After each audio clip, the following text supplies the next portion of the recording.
I believe the Lord gives signs to be ready, and there are so many things converging that we need to be ready. On top of the fact, and we haven't said this, since I've been last year and since we were together, look at what's happened to America. Oh.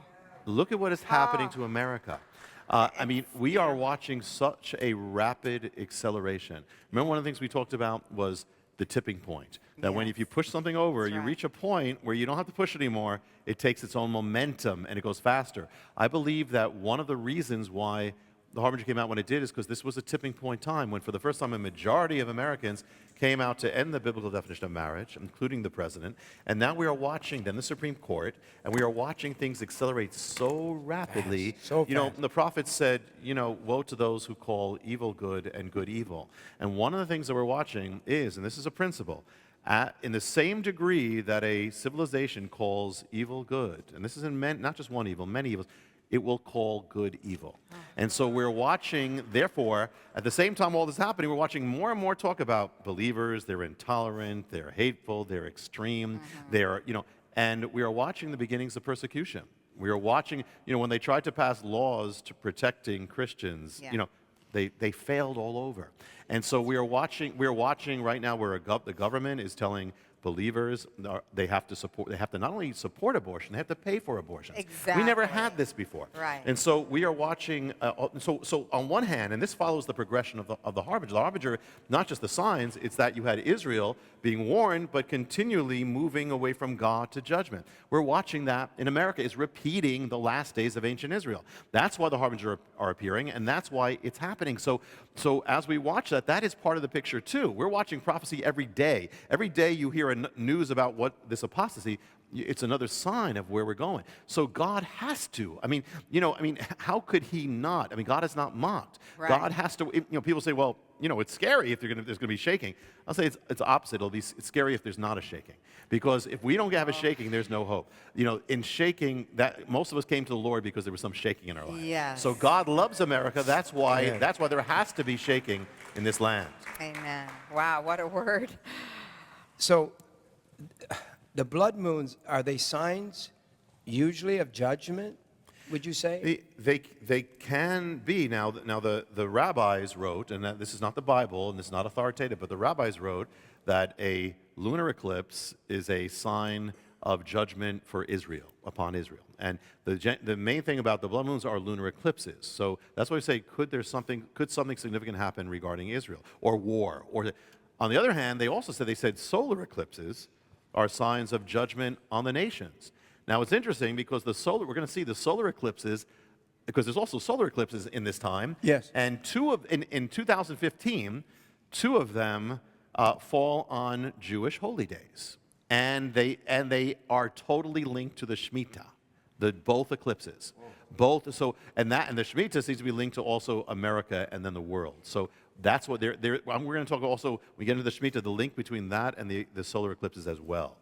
So they happen. And, you know, one of the things that Mark talked about is also that at the time of the destruction of the temple, you find all these convergences. You find the eclipses falling on the holy days. I mean, one after the other, one after the other. So they could be. It doesn't mean every eclipse. There's about 2 eclipses a year. But when you have these patterns, it's something to take note of and to wake up.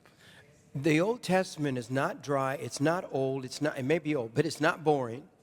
It is relevant to us now. It is now. And we are finding the truth that we should have been studying all along in the Old Testament. When I was in prison, and I mention that every once in a while, and I'm not trying to talk about the prison, it's just that you had a lot of time. So I was studying in detail, and somebody sent me a Jewish calendar.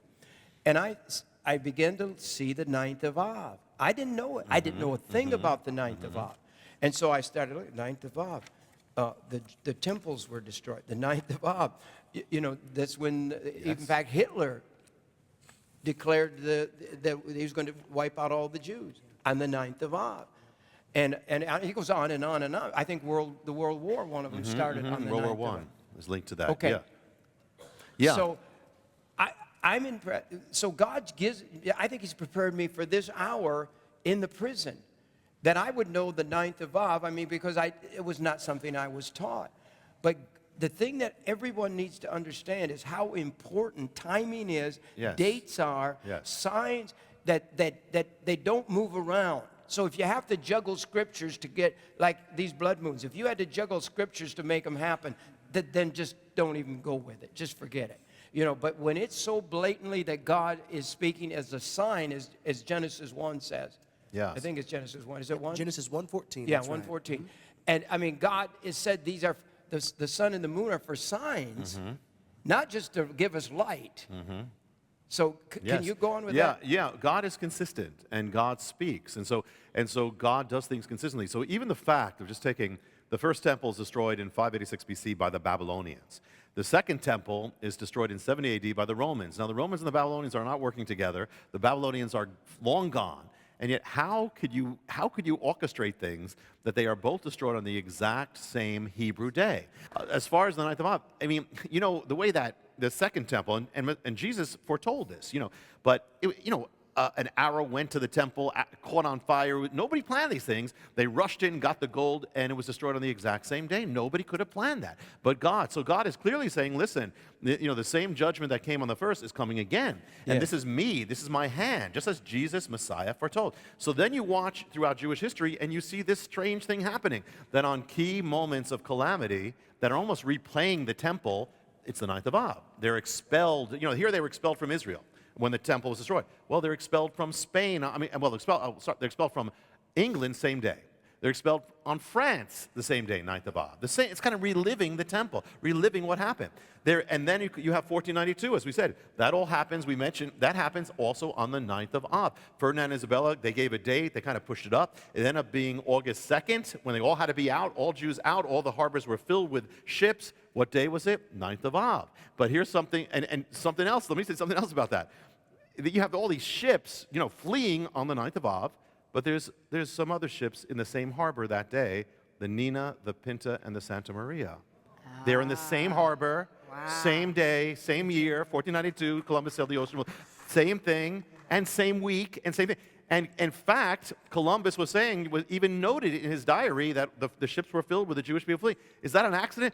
No. Because so we had Jewish people establish America. They were on those ships. There were Jewish people. Some said, I think it was Mark said, the Jews paid for it because they took the money from the Jews, and he feels like it. I don't know. No. That's history. We were all told that Ferdinand and Isabella, it was Jewish people in their court who financed the ships that discovered America, and he had Jewish people on his ships. Somewhere there was people who were fleeing the Inquisition, and in fact, the first man to ever settle in the New World was a Jew, was Jewish. Wow. Yeah, but it goes with the prophecy. God said, "I will scatter you to the ends of the earth." So on Columbus's ship, God has this first person. They thought they actually had a translator. They thought that when they found the Indians, they were the lost tribes of Israel.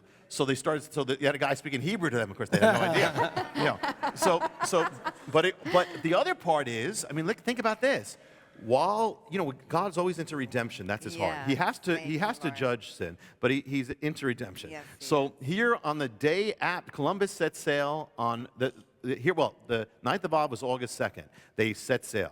On the next day, Columbus set sail. So here's what it is. While the Jewish people are losing their greatest refuge they've ever had in the nations, God plants the seed for the other greatest refuge they'll ever have, United States of America. That next day, America, even America is linked to this mystery.